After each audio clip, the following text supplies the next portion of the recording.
ilingo dulur,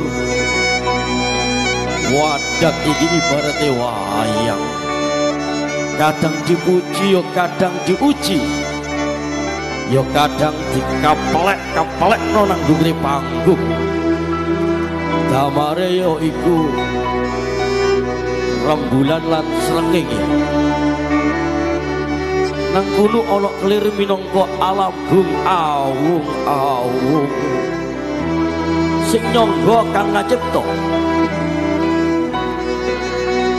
Wonten mriku enten debok, yaiku bumi kang ateges kanggo ngadegna wayang, yaiku bumi disangga karo sing nanggap.